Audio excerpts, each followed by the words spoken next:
Hello friend, कैसे हो आप सब। उम्मीद करता हूँ आप सब अच्छे होंगे। एंड कुछ लोग कंफ्यूज भी होंगे, कुछ लोग परेशान भी होंगे, कुछ लोग खुश भी होंगे, right, because of the new system of appointment national employment visa का। बट नहीं आपको कंफ्यूज होने की ज़रूरत है, ना ही परेशान होने की ज़रूरत है, और ना ही ज़्यादा खुश होने की ज़रूरत है, क्योंकि ये जो सिस्टम है ये पहले भी आ चुका है और फिर विड्रॉ हो चुका है, और उसके बाद जो है ना फिर से वीएफएस आ गया था, और वापस अभी वीएफएस को बंद करके ये वापस यही नया सिस्टम अप्लाई हुआ है। सो अभी आगे क्या होने वाला है that is not so much clear, but जैसे जैसे टाइम जाएगा most of the things clear होगा।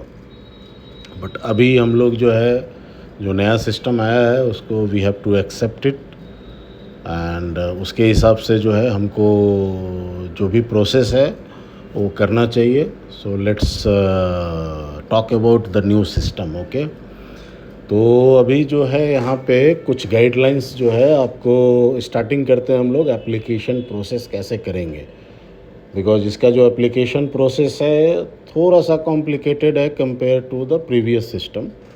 And I would suggest like जो लोग भी फर्स्ट टाइम एप्लीकेशन कर रहे हैं वो या तो आप किसी प्रोफेशनल का हेल्प ले लें, या जो पहले कर चुके हैं उनकी मदद ले लें। बिकॉज अगर आप कुछ भी एरर करते हो, कुछ भी मिस्टेक करते हो, so it's very difficult to rectify that one. और बहुत सारा चीज़ है जिसको आपको फिल करना पड़ता है।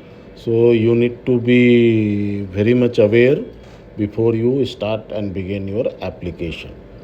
सो आई वुड रिकमेंड जिनके जहाँ पर भी आप हो, अगर वहाँ पे कोई ट्रस्ट वर्दी प्रोफेशनल्स हैं तो उनका हेल्प लेकर ही आप एप्लीकेशन को फिल करो। अब इनका जैसा वेबसाइट पे अगर आप जाओगे तो इन्होंने कुछ गाइडलाइंस दिया है विच इज़ इन जनरल। सो अभी हम लोग देख लेते हैं इसका क्या है। But in reality the procedure is not that easy as it is written in their website. So आपको थोड़ा सा उसके ऊपर R&D करना पड़ेगा, तभी जाकर जो है ना आपका एप्लीकेशन करेक्टली फिल कर पाओगे। तो लेट्स सी क्या कहते हैं ये। The application for a work visa is registered through the e consulate, जो हमने पहले बात कर चुका है, ठीक है। Date of appointment to submit visa application at the selected VSE मतलब वीज़ा एप्लीकेशन सेंटर होता है, will be assigned via electronic draw. मतलब आप एप्लीकेशन यहाँ जमा करोगे और वंस आपका एप्लीकेशन एक्सेप्टेड हो जाएगा तो फिर जो भी ड्रॉ के थ्रू जो है ना आपका अपॉइंटमेंट आएगा वो आपको मेल पे मिलेगा, and then you have to go with your all your document to submit your in person file. Okay, enter and save your preliminary visa application. You will receive a request to confirm the application to the email address. यहाँ पे क्या होता है ना, यहाँ पे दो part में आपका वीज़ा एप्लीकेशन करना पड़ेगा। एक फर्स्ट पार्ट में करना पड़ेगा, then your document, your work permit and everything will be verified. इसके बाद आपको एक मेल आता है, उसके बाद within 48 hours you have to refill the application. वो पूरा डिटेल्स में आपको भरना पड़ता है। So after confirming the initial application, your data will be checked and you will be informed about the verification result. ये एक अच्छी चीज़ है जिससे आपका वर्क परमिट भी वेरीफाई हो जाता है, ठीक है ना। Positive verification entitle you to complete a full visa application within the next 48 hours.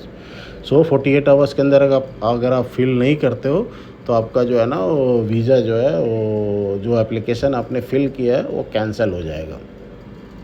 If there are more correctly verified application for a given consulate than available visit dates in a given period, the date of appointment will be assigned via electronic draw.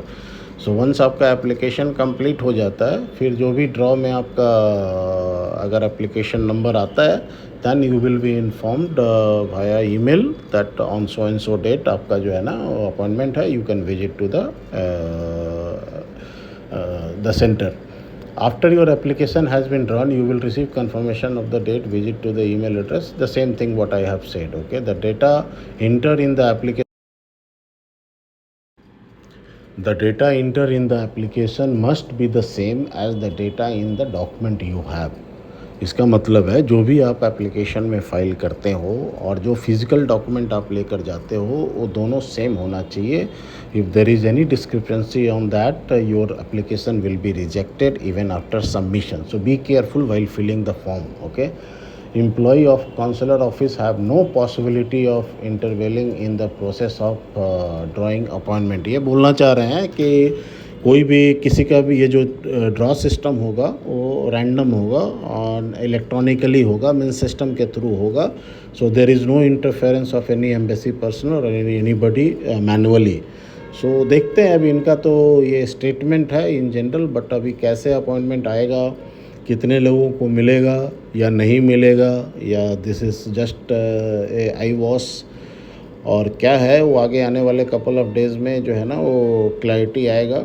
But you have no much choice. आप क्या कर सकते हो कि you do your part. आप application वगैरह file करके छोड़ दो. In any case there is no other alternate option you have. So do that one and we will come in the next video and explain you how to fill the application. Maybe the video will be little longer because ये दो part में जो है ना application fill करना पड़ता है. So we will guide you one by one, part 1 and part 2. So as soon as I get time I will file one of the application. उसके बाद उसका वीडियो आपको डालूंगा, उसके हिसाब से आप कर सकते हो. बट स्टिल आई रिकमेंड, आपको अगर आइडिया नहीं है so you take help of somebody who can correctly fill your application, because इसके अंदर ज़्यादा मॉडिफिकेशन का ऑप्शन नहीं रहता है. And don't worry, things will be in your favour. So till the time take care and stay safe. God bless you.